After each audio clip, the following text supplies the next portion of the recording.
fiction, science fiction, horror, fantasy, crime, LGBT, thriller. You have now entered the House of Mystery with your hosts, Eric Shapiro, David North Martino, John Copenhaver, and Al Warren on 106.5 FM Los Angeles, 102.3 FM Riverside, and 105.0 AM Palm Springs. Welcome back into the House of Mystery, and I'm Al Warren, and we've got Chris Kringle as the co-host today. Have you been a good boy, Al? No, I haven't. I've been a good boy doing bad things. How's that?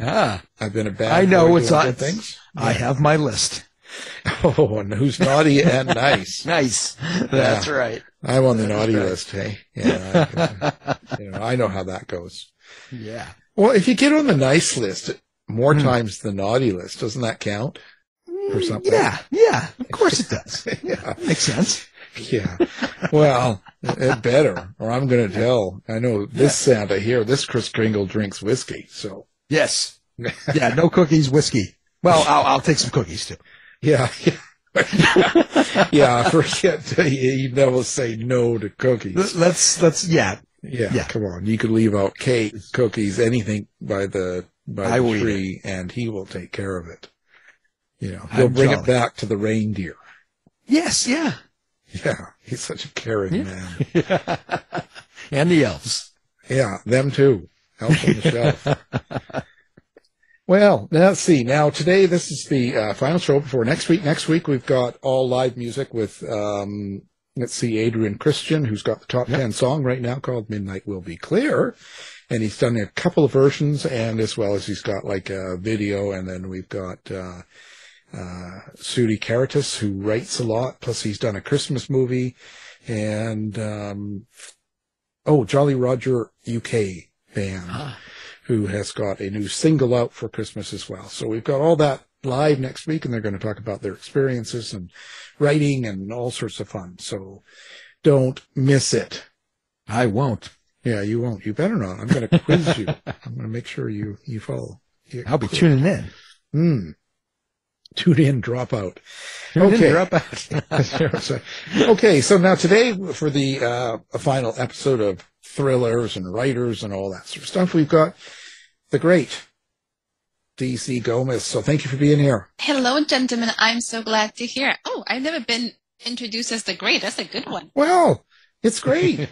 This is your second book in this. Now you're going to talk about The Traitor, and this is the Order's Assassin, Book 2. So, that's great. It is so much fun. Yes, it's so much fun. It's so exciting. And this series is going mayhem and madness like no other. So it's exciting.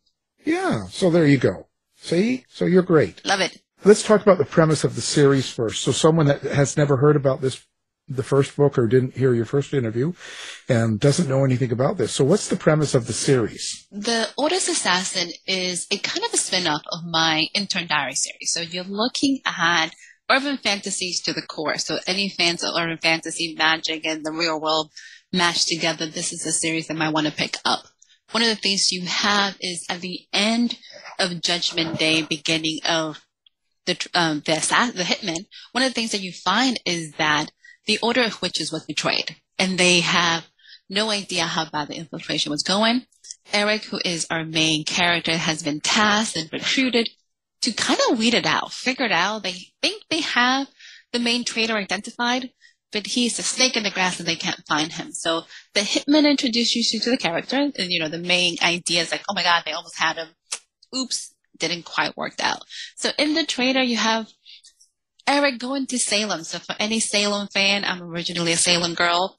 We're going home to the headquarters of the witches, of course, to kind of figure out what is going on here. Eric thinks he knows what's happening, and every twist and turn gives him a different shenanigans that he's not expecting. We have a shifting assassin who hates being an assassin. So now they have been hit as well. So we have traitors everywhere that they're trying to figure out how to fix. Wow. The whole place is full of traitors. Jeez. Salem, you're a Salem girl. So is Salem a good place to live, or is it scary, or does it have weird vibes about Salem because of all the witch history and all that stuff? Being an immigrant and moving to Salem was probably the best experience of my life because it's probably one of those cities that is most collected and welcoming. And hey, when you burn people at the stake, you cannot be discriminating against people. Let's be honest. You have to embrace everyone. You already have a bad history. You can't just try to promote that again. So Salem has made it very open and understanding that yes, horrible things happen here. This is not who we are. The vibe is very tourist. It's very historically focused.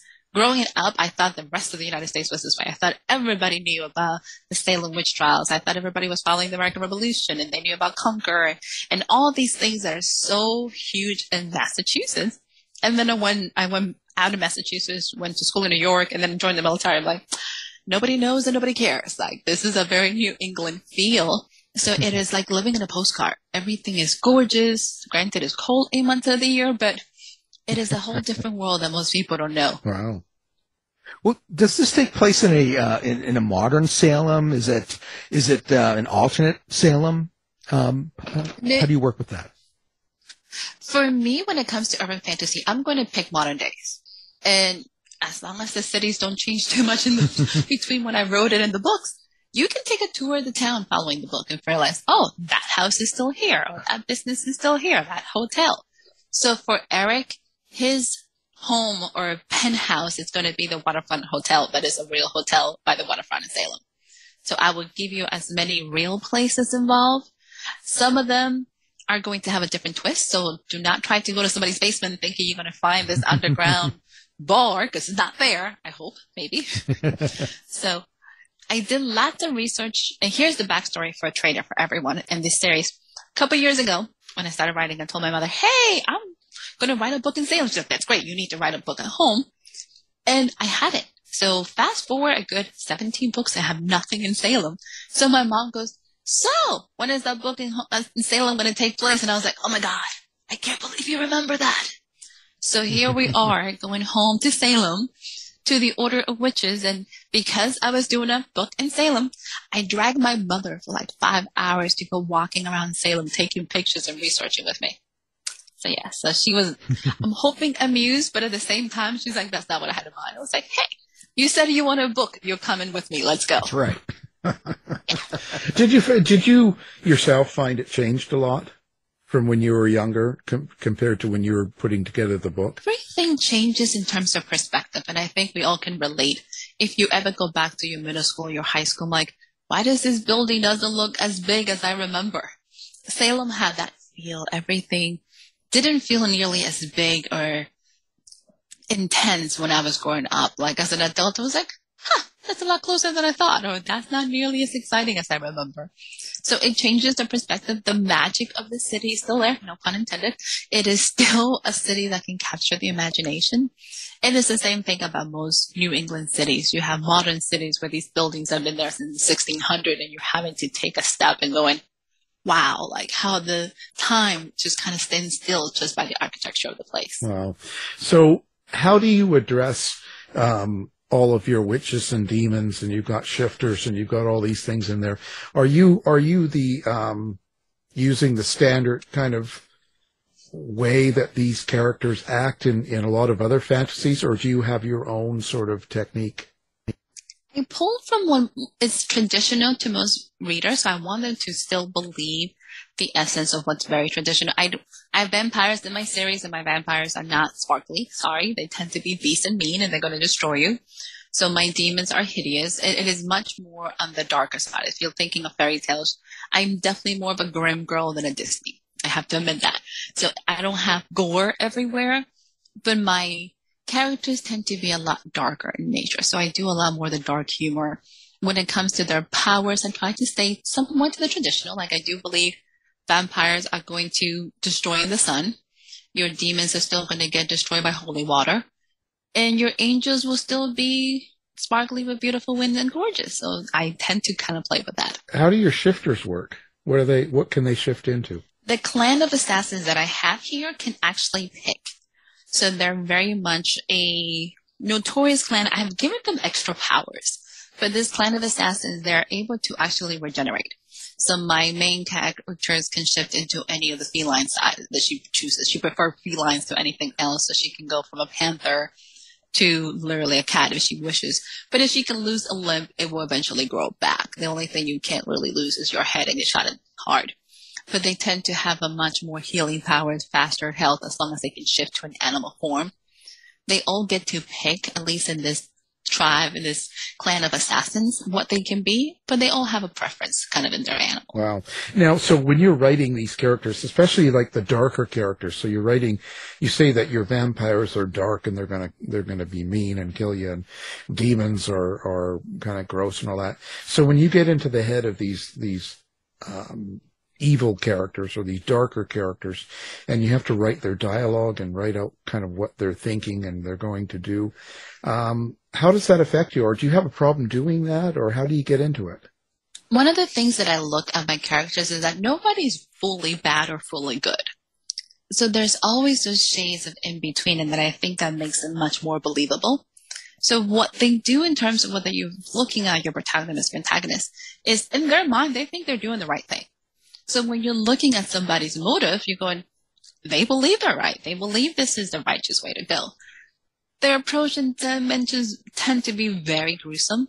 So as long as you're looking at your characters and saying, what is their motivation? What is their object desire? What is their intent? You don't tend to feel as dark and evil when you're writing. One of the things that I do have, and I kind of joke when I started writing my fantasy series, it has a very much connotation in the theology world. So I found myself literally sitting on my couch and I was writing a scene where they were going to hell. And I swear I looked at them up and I was like, Father, please forgive me. I'm just writing this. Please do not send any of these things to my house. And then I kept writing. Like, I have done prayers to myself. And I was like, I don't want this in my house. I'm just going to write about it. Whatever happens in that world, I don't want to be involved. Well, there you go.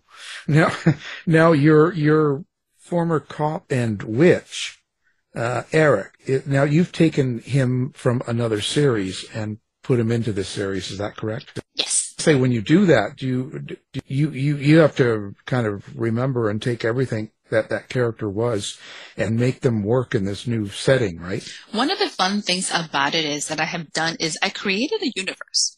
So this is the Reaper's universe. So I'm able to pull not just his backstory, but also his friends. So you get lots of cameos from the other series. So people who love those characters can get a taste. I have had people that said, oh my God, I can't believe you brought Bartholomew back. Granted, Bartholomew in this series is supposed to be a hot 20-year-old. And they're like, ew, I'm still seeing the 11-year-old little boy. I was like, okay, calm down. So you get to bring a lot of those elements and a lot of the things that made that series fun that people fell in love with, just continue to a different kind of montage, if you want to look at it that way. Well, how do you keep track of your characters and the events, that go over, all these different books? Do you have tools that you use? Are you able to keep it in your head as you're writing all this? How does that work? She's a witch. Use a whole bunch of magical powers to keep it all straight. Exactly. I wish I had that much power. I am fairly kind of strange. I have a whole bunch of note cards. So a lot of my specific details, I have note cards to do, depending on what I'm writing. For the Traitor, I literally had to go back and read the Hitman and make sure that where I was taking my characters are in the same track. Fortunately, I have an amazing editor because I think I started one with her hair was brown and then I said black. And she's like, I thought her hair was this color. I was like, whatever you say, we're going to go with you. Yes, that sounds like a good color. Did you start by creating your universe first? Is that kind of how you do this? At one point in my life, I honestly thought I was a plot writer, that I was very plot driven. I have been, unfortunately, informed by many people that I'm very character driven. So my universe and my characters get created as the story develops. I usually have probably an opening scene or something happens that triggers this. Oh my God, this would be a fun thing to do. And then I take the characters kind of on this wild ride. My universe tends to be whatever location I have been. So I have been many different parts of the country and the world. So I kind of take people in those adventures with me. Wow, it's interesting. So what do the people of Salem think of your books? It is really, really funny because I've never done a show back home. I'm scheduled to do one in September of 23. I've gotten tons of feedback from a lot of the people that are still there that knew me. They're like, I can't believe you're a writer. Not that they're shocked, but they're much more impressed of the fact I'm like, this little girl that came here, that grew up in this school, is now writing. So it has been such a beautiful love from that community to the fact that I'm creating and they're embracing it. Well, that's good, And do they like your portrayal of how you kind of describe and use Salem? I haven't heard anything bad, so I'm taking it as a yes. That's my theory in that one. Nobody has sent me hate mail yet. No news is good news. I'm going with that theory. That sounds like a great master plan. So your witches, how do you describe them? Are they evil as well, or are they more earth tone witches that are more spiritual? Like, how do you describe the witches? They have a little bit of everything. You have the ones who want to heal, do magic, and be good and want the prosperity of everyone. And you have the ones that want world domination and power. I think that's kind of any human or any power of being. So you get to have all of it. Virginia, who happens to be the head of the order, would have given her soul away to a demon if that would have meant to protect her people. So that gives you a perspective of they want the best for their people at whatever cost. And sometimes the cost might be more than they can handle. So you have a community of a little bit of all the pieces that makes us human.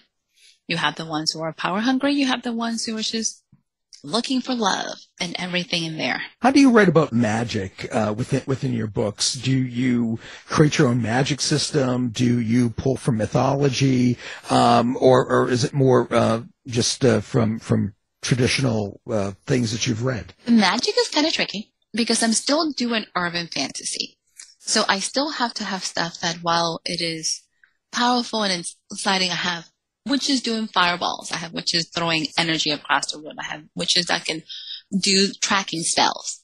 So it is a little bit of the traditional and a little bit of the mythology in terms to kind of pull it off. Because with urban fantasy, we're not doing epic. So I still have some of the constraints of the real world. I still have gravity that I have to work with. So I have to be able to explain it without making it sound so whimsical that nobody buys it. So I have to be able to translate. So like when my shifters go from human to animal, do they have clothes? Where do the clothes go? So that's kind of one of the things is that they always shift back to naked. So they have to be like, where do I put these clothes? I'm having to create these scenarios that there's a bag somewhere with the clothes in her car because when she's shifting, she's just naked. Well, you go. Have you ever thought about it? Like if you go from human to animal, like does the fur become your clothes or where do the clothes go? So for the sake of not having to deal about how does your body make clothes, we just don't have clothes. And if they're shifting and they have clothes on, the clothes get ripped to pieces and then they're naked still. So yeah. I like the naked part, but that's okay. It works really well. Yeah, it does. Now, urban fantasy. Now, for a lot of people, what is urban fantasy and what's the difference between that and epic when you talk about that? So listeners that don't quite understand that. So when you're thinking of epic, you're going to think of Lord of the Rings or the Wheel of Time for people who are kind of looking at it. You're looking at an entire new universe, a new planet that had his own laws and histories and everything else.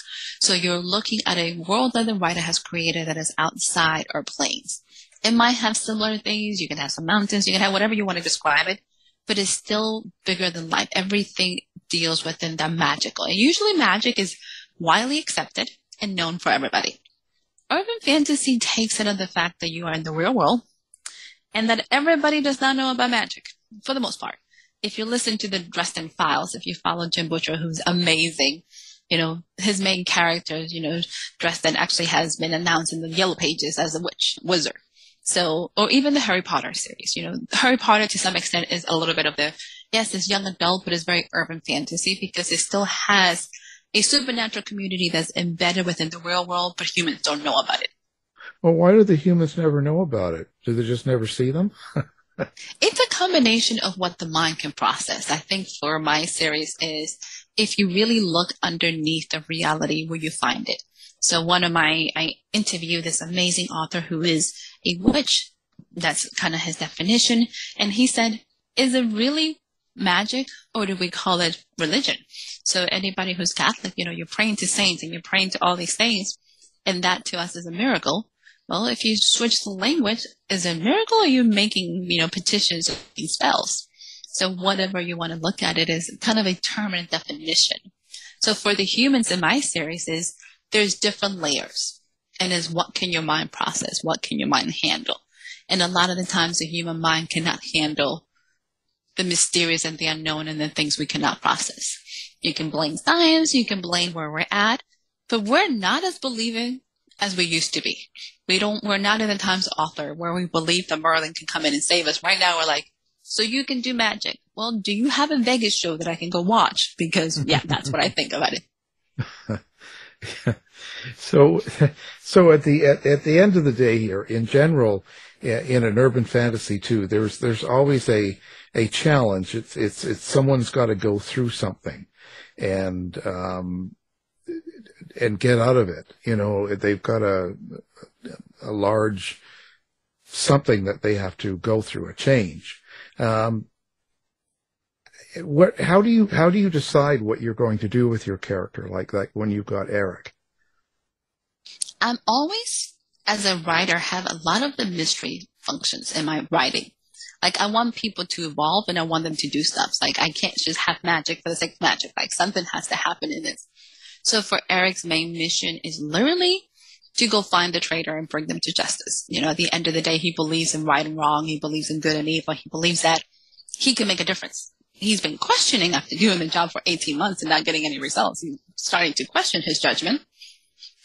But still, he believes that there is rightness in the world, that things can be right, that people can be safe. And he's in the story about 175 years old. So he's seen the goodness of humanity. He's seen the bad of humanity. Now he has to come to his own demons and accept the fact that he has pretty bad judgment in women because he refuses to be vulnerable. And that's kind of where you're looking at his own arc and his own ability to grow and trust. So in general, too, they're usually a good versus evil, sort of. Yes. You're looking at, and I guess good versus evil or bad guys, good guys, whatever you want to look at it, there's always that search. There's always that place where we're trying to get better and trying to figure out what's happening out there. So Eric has a mystery. He's trying to figure out why the order was betrayed and even more who actually was behind it.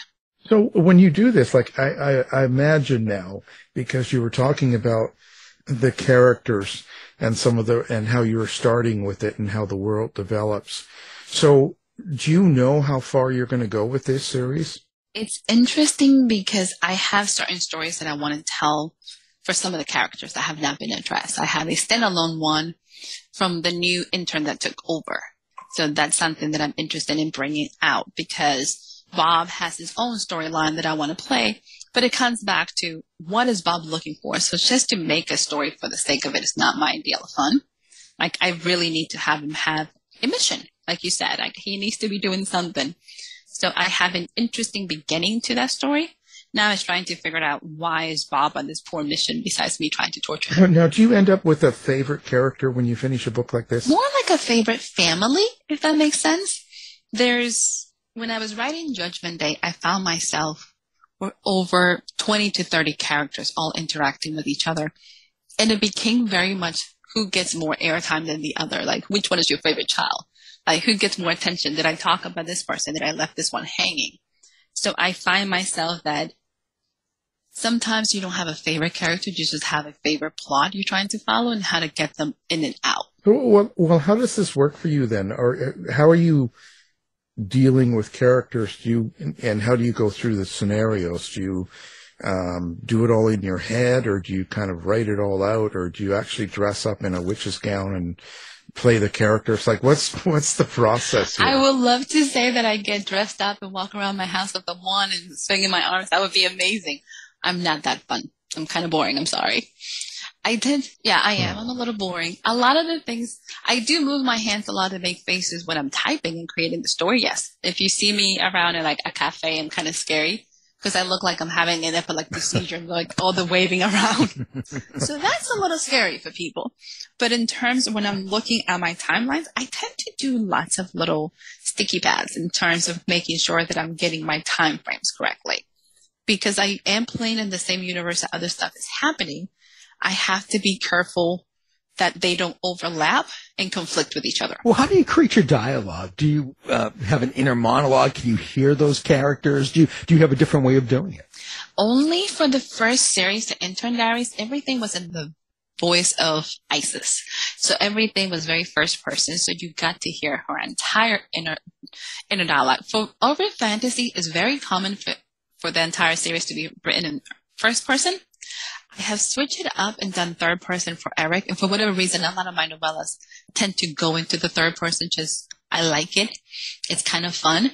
But when I do have to add that inner monologue that comes with urban fantasy, most of those are in italics. Like every once in a while, you do need to hear their thoughts and saying their most insane commentary, how ridiculous they think a situation is. Like when you write books, why do you write them? Like what do you hope people get out of them, and what is it that you get out of it? My immediate goal is always to help people escape.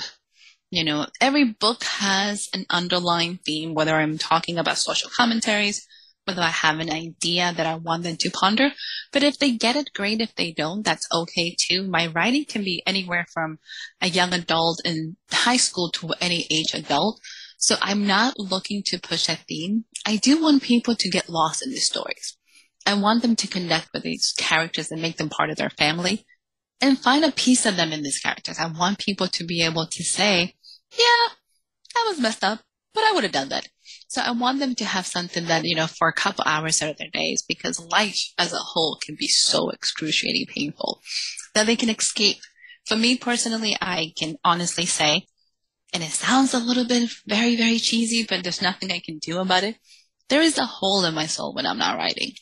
I am usually the happiest, the most creative when I'm involved in a story, when I'm pondering, when I'm brainstorming, whatever that might be. I get lost in my own universe. I get lost in my head. And I find myself extremely, besides ecstatic and happy, just calm. Like nothing in their everyday life affects me. Major things, I'm like, oh, it will be okay. So I find myself very in touch with the universe when I'm writing and just very content to be part of it. So I hope that comes across and people just can get lost in it and enjoy it. What do you consider a good book? A good book is one that you lose time and didn't realize you were there for 3 hours. How do you know when your book is ready? Like, is there a clue or a certain feeling, or is there how do you know when it's done? Oof, that's a tough one now. When the story itself is done and I can let it go? Yeah. Like, how do you know when it's like, wow, that's it? I am a planner. Like, I would like to tell you that I pants and I sit there and inspiration comes to me. It doesn't. My muse leaves me about page 30 and doesn't come back. So it's me left in a blank page. So usually I do lots of outlining and defining my books prior to writing. So by the time I hit the page, I'm pretty about 75 to 80% sure how this story is going to end, even before I start writing. So I know prior to starting where the story is going to go and how it's going to get there. You need to send one of those witches or vampires after that muse and bring them back.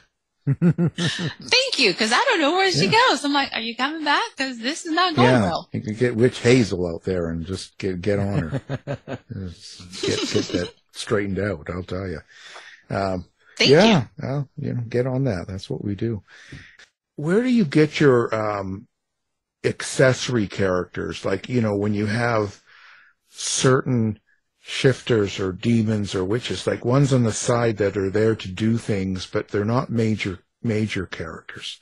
Where do you get them from and their personalities? How do you find that? For the Traitor, it's kind of crazy, and I hope my family's not listening. I have been pulling, let's be honest. I have been pulling a lot of the characters from my family. So my shifter assassin happens to be a family of Dominican. So I have a huge family, thank God.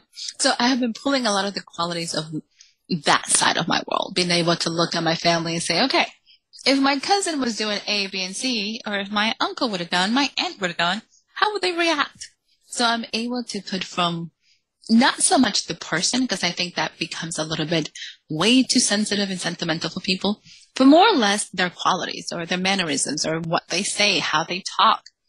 I wrote a short story for an anthology, and one of the reviews said, there was too many people, I got confused. And I was like, oh, you never been to a Spanish family. I'm so sorry. It was one of those things.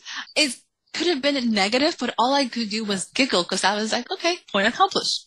That's what it feels like, that immense amount of chaos going on while you're trying to, let's say, run a wedding party or an anniversary. Is you have one job and there's 50 people all screaming in your faces that have nothing to do with anything, and you're going, So that comment probably made me giggle more because I'm like, amen, welcome to a Dominican family. This is what you get. Why do you think you've gotten into writing this? Like, this is something you've always dreamt about, like this type of writing of urban fantasy and you've involved the paranormal. Do you have a lot of paranormal history or experiences or something? Where do you think this all comes from for you? If you ask my mother, she would say absolutely. Since I was cradled, I would have been, according to my mother, my grandmother that passed away came to visit me when I was young and we would play. And I was like, that's kind of creepy. Don't say that to anybody. Thank you, mother.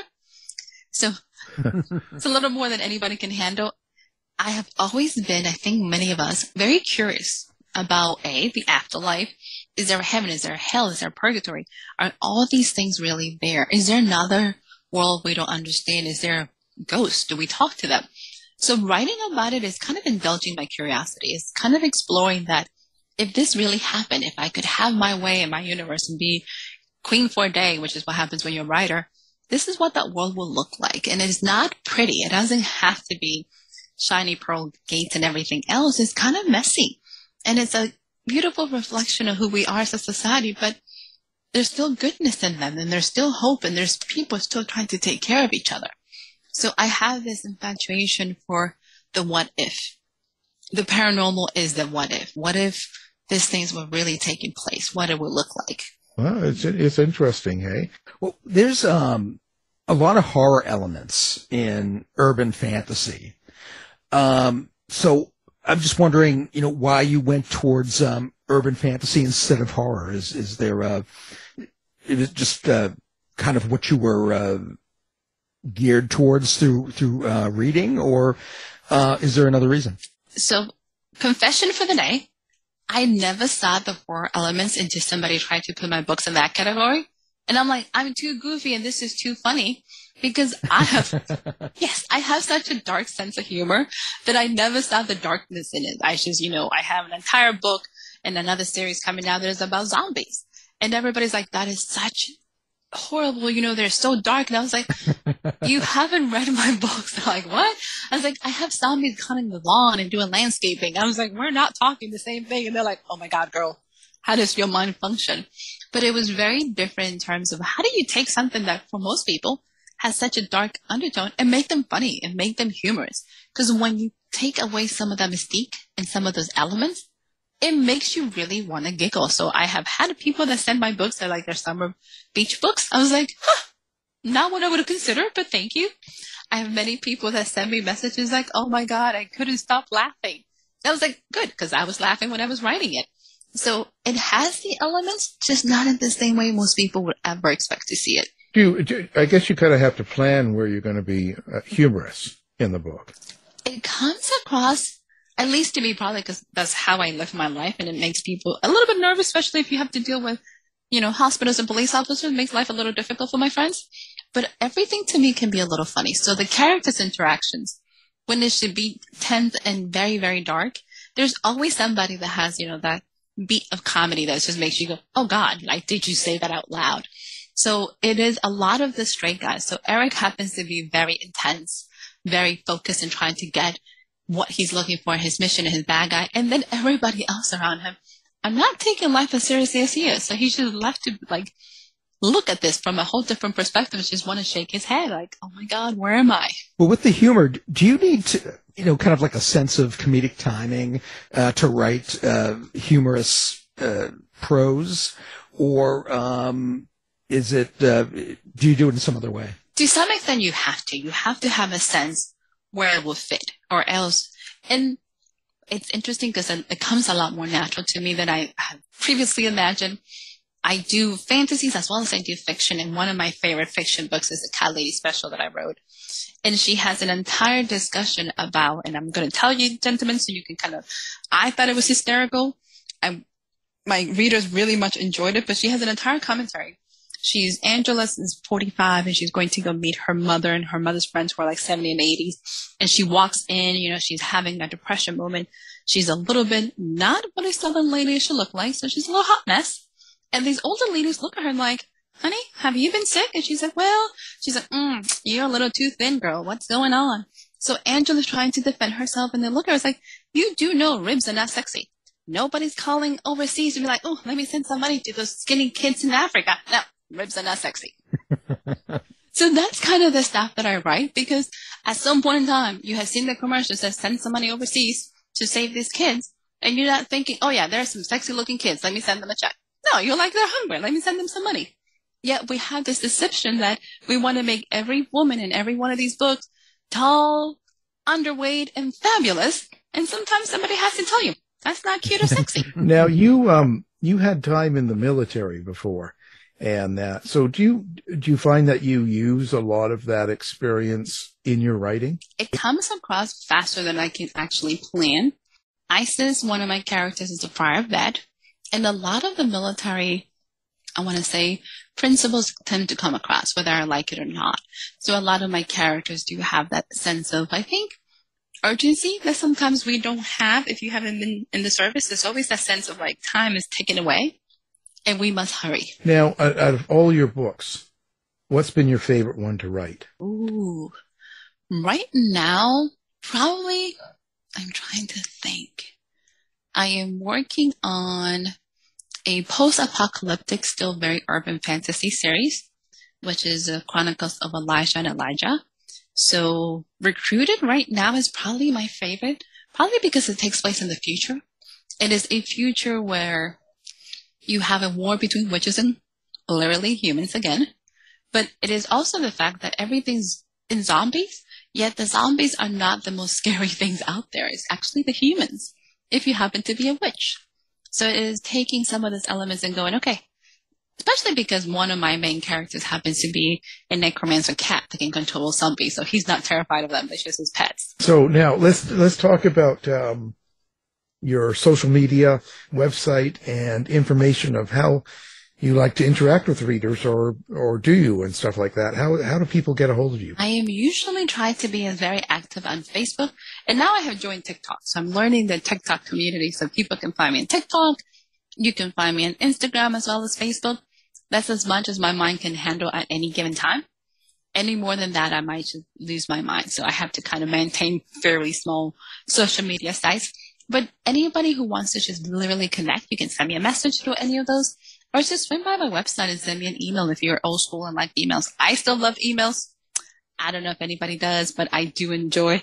I have a newsletter that goes out, so you can get motivations emails from me on Monday, and you can get a fabulous newsletter from one of my characters, which is Constantine, which is a 5-year-old talking cat, once a month, and he'll give you all his amazing updates. So in my website is dcgomez-author.com. Of course, we'll put that up on our website so people can find it with one click and find you easily if they can't remember it. You have an old cat that gives people things to do. Here's the really scary thought. I am the undercover cat lady, but I only have one. Yes, I only have one cat. So I have been asked in many interviews, and especially when I go to events, like, do you see how many cats you have? Like, one. But he counts for like a 5. So when he was younger, anybody who has cats understand when he was younger, everybody's like, are you going to get him a little playmate? I was like, I'll be outnumbered. No. Well, I was just going to say I have a cat, and I was going to ask you, like, how do you get anything done? You don't at all. Right. So for writers who have cats, let me explain. We are never going to get carpal tunnel because you're not going to spend more than an hour and a half writing. There will be this little creature who thinks you need a break so they can get a treat. They will jump at you. And by the way, my cat never loves me as much until I'm writing. He hates oh my God, he hates my laptop more than he hates anything else. So anytime there's something going on, it's like, let me save you from this thing on your lap. And then they sit in front of you. I'm like, what are you doing? Yeah, I was looking for tips. Tips is breathe. You practice meditation, and then you do the whole petting, and then go, okay. So I call it my Chincha. My cat's name is Chincha. I call it my Chincha calisthenics. So every hour and a half, I'm doing little arm pushes because I pick him up and put him down, and he'll jump back, and then he comes back. I was like, God, I'm going to have amazing arms by the end of this book. I can guarantee you. Well, when we talked about the books before, you've written so many, it looks like you've done quite a few. What would you think would be the best book that someone should pick up of yours if they've never heard of you before or read any of your books? If you are looking for fantasy, and that's the catch, if you enjoy fantasy, pick up the Intern Diary because it'll give you a fun introduction into this crazy world. If you do not like magic, please do not pick up this series because it doesn't get better. Like the magic just progresses into more. So if you are not a magical reader, that might not be the series. If you're much more into the humorous kind of action, pick up the Cat Lady Special. So I write, and kind of my tagline for most people is, I write quirky characters with an attitude and lots of madness. So if you enjoy that, I'm your girl. If not, I might not be able to help you guys. So what do you got coming up next? Like what will be next in 2023 for you? For 23, I am looking at doing the last book for Eric, which is Deployed. So that's kind of on the pot to see how quickly it does. I have been judging between doing the second book in Elijah or doing another Cat Lady. So it's kind of which one I'm going to get excited for. And it's kind of hard to pick. So I think I might just put it all in a bowl and just pick one. Like literally, I was like, pick one and go from there. You're not going to kill off Eric, are you? Oh my God, I'll have so many people trying to beat me up. No. I like living. Well, you said the last one and it's called Deployed. It sounds kind of eerie, like it's not a good ending here. No, it would be an ending to that storyline. And then we'll move to something else. Eric needs to go find crime somewhere else. Oh, okay. So he's still got lots to go and stuff. So who do you, who's your favorite writer? Ooh, it is a toss-up between Kim Harrison and Jim Butcher. Granted, this month, I want to say in the last couple of weeks, I have been literally binging on the audiobook The Lost Metal by Brandon Sanderson. I'm like hooked on this book. Normally, my only audiobooks that I adore are Neil Gaiman's, but this one has definitely got me hooked. I can have to admit, it's pretty fun. Why? What is it about a book that will hook you like that? What is it that is kind of the thing that gets you going? Probably because I'm very character driven. I like the richness in the characters. His characters kind of bring you into their storyline and kind of, they're not perfect. They all have all these messiness and ulterior motives, and they're all hiding something from each other while they're trying to all work together. So it's the same thing with Kim Harrison's books. You have this layer of insanity where they're still trying to save the world, which is really, really fun. I like my books, especially my fantasies, that have a faster pace. So Brandon does an amazing job at having about 20-minute chapters that kind of move with a purpose. I'm not much that wants too much of the color commentating. Sometimes I just want to score and let's move on to the next one. So books that can keep a very fast pace and can keep me turning pages very quickly will hook me very long. If you have pages of description, you will probably lose me very quickly. Do you ever get kind of caught up and stuck when you're writing, like a writer's block or a kind of a time period where you can't seem to move forward with it? I have found myself stuck when I'm afraid to start a new story. So anytime that I know the story is going to have a lot of emotional drain, or if we're going to have to do something very difficult, I will postpone writing as much as possible. This will be the time that my house will look amazing. Like I will look impeccable. My social media will have posts forever because I'm avoiding writing. So once I commit to it and I can actually walk myself through that process, the writing flows. But I usually tend to do a lot of, procrastination in terms like I'll exercise, I'll go ride on my bike, I'll go for a walk, I'll do everything but sit down. Just because once I sit down, I tend to get very tunnel vision, and that's all I'm going to do. Do you find it hard to do other things when you're writing then? Like you can't break away? Yes. It is very much. I also feel very bad for the people in my life because once I start a book, they're not going to see me for 2 months. I'm gone. Like I'm very much is like feast or famine. I'm either in or I'm out. And if I'm writing, you're not going to see me. I try to be a little better with a traitor and still try to have a life, but for the most part, on my regular writing process, you're not going to see me. It will be like a black hole and DC will be gone until I'm done. You ever think about trying a different type of writing, like something like comedy or detective or something completely different? I wanted to do a lot of cozy mystery, and then I'm finding out that my fantasy itself is cozy fantasy because it always ends in that happy ending. And it doesn't have the gruesome, it doesn't have the sex scene. So my fantasy has that cozy fantasy feel. So I will have to try something very different. I write in multiple genres already. So like I do children's books. I have done devotionals. So picking different things is not bad. It does give people in my life, especially ones who are trying to help me market, a heart attack. They're like, girl, we hate you.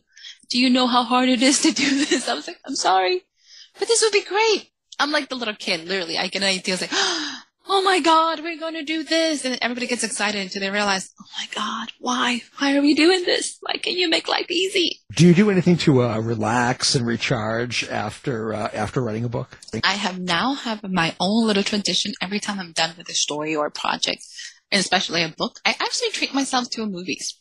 I was buying purses and that was getting fairly expensive. So I was like, you need something else like that. Something that doesn't cost hundreds of dollars. So now we're doing movies. I treat myself to a movie. And if I've actually finished a chapter that I thought was very, very difficult, I was like, I need a little treat. To the movies it is. Do you have a favorite urban fantasy series or movie? Or you think someone that's really good on any of the streaming networks? I'm actually, believe it or not, have been hooked on Wednesday. So if you haven't seen Tim Burton, amazing. Just binge on it. It's only 8 episodes, so it's not bad. It is fabulous. Believe it or not, one that most people going, okay, not in your genre, is the BBC Sherlock Holmes. It's literally, 10 years, almost 12 years old when the first one came out? Yeah. That entire series I can binge all week long and be lost in the story and still be completely satisfied and just get lost in it. So yeah. I wonder why. That, because it is so different. Completely different. I like the search. I like the mystery. I like the way the characters interact with each other. It all goes back to character. It goes back to that plot. And also the fact that they're all so flawed. I think perfect characters tend to make me a little nervous because it's hard to live up to that expectation. Nobody's that good. Nobody's that bad. So you need a little bit of that grayness in order to be able to pull it off. Right. You need to have some sort of realism behind the character. Something they got to have mistakes. They got to have things that they do wrong or things that happen to them that aren't perfect. Yes. Otherwise it becomes too superhero-ish. And even those, let's think about it. Some of the best superhero movies is like Iron Man. Because he's full of flaws. You can be like, oh my God, really? Mr. Starks, is that really where we're going with? We like the people that we can relate because they have been through struggles and adversity and have overcome them. Not because everything was perfect and they did everything amazing. It is those layers that makes us go, I can understand. We don't have to agree, but we can understand. Yeah. Well, that's cool. And so who would you like to work with, or would you? Or do you hate people, or do you like to work with people? Is there any one author that you would be thrilled to work with? I love working with people. I have never actually worked with another author in a book. So that to me is a little scary because I don't know how the process will work for me. Just how my writing style works. But dream goal and something I'm setting to the universe, I will love to collaborate with Neil Gaiman. Like, I know, talk about like superstar, like kind of like my big dream. Love his works, love everything he does. His books totally in the urban fantasy realms, like fill my mind with amazing visuals. So I would love to work with him. So yeah, magic the world. Let's put that up to the universe. Oh, okay. Neil Gaiman, I'll have to look him up. I guess he writes. Just a little. Just a little. I've been hearing his name and just like that Stephen King guy or whatever. But yeah, who? Yeah, I'm kind of getting over that. I hear that one too much. That's just crazy. I don't know. It couldn't be a real name either. King, please. Anyway, well, thank you. This has been a really interesting little chinwag. Really appreciate being on the show. And now your book, The Traitor, and it's the Orders Assassin Book 2. Now, that's out now, isn't it? It is. It is an ebook out. The paperback will be coming out in January for anybody who's willing to wait that long. You guys can definitely be an amazing journey for everyone. And gentlemen, it's always such a pleasure and such an honor just talking to you guys and spending this time with you. So thank you so much for inviting me back. Well, thank you. Our guest, DC Gomez. Good luck with your holiday and everything else and right through the new year. Same to you guys. Thank you so much. Thanks, DC. You've been listening to the House of Mystery radio show. To find out more about our guests, hosts, or shows, go to www.houseofmystery.com. Show's over for now. Was it as good for you as it was for me? Well, good night. This has been a production of Something Weird Media. I'll be back.